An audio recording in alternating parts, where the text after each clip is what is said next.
The Harp of India by Henry Thoreau. A short summary. Henry Thoreau, who had a mixed parentage of Indian and Portuguese origin, was the first Indian poet to write in English. He was a man of vision who opened the way to inspire young men and women in India to use a foreign medium for poetic expression. He also showed them how they can write about India and Indian themes instead by glibly imitating the English poets or borrowing themes and ideas for the poems. To write in English is easy, but to write poems in English requires the help of originality. Thoreau, who was well versed in English literature, had the poetic genius to treat Indian themes in English. In this poem, The Harp of India, Thoreau has chosen the sonnet form with 14 lines. It is divided into two parts, an 8-line octave and a 6-line sestet on the pattern of the Petrarchan sonnet.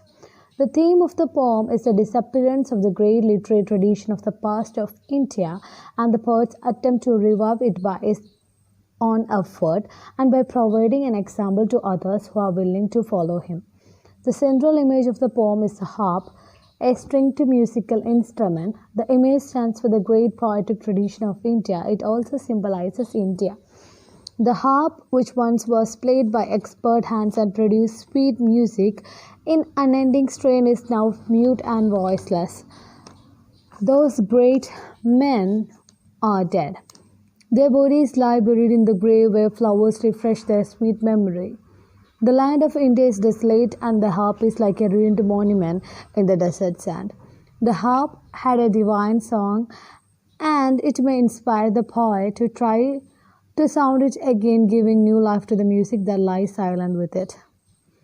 The ancient poets of India will inspire the young poet to write songs in praise of them and of India that they represented.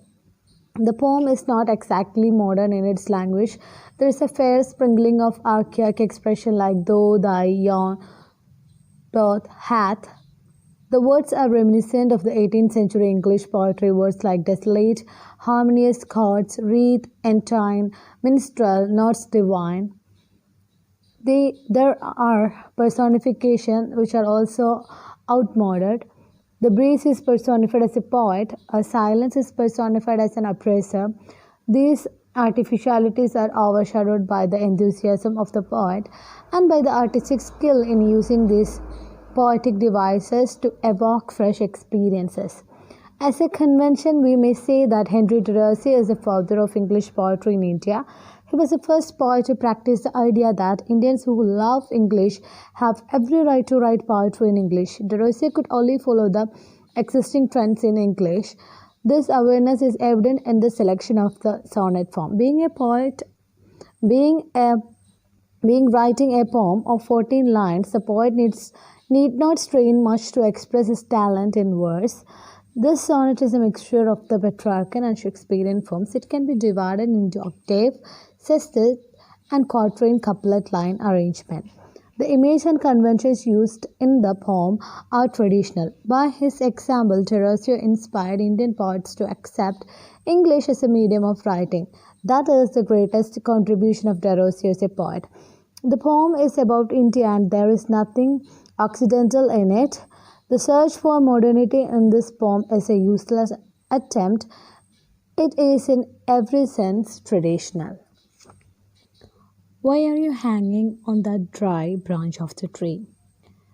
Must you remain there forever without being played by a musician?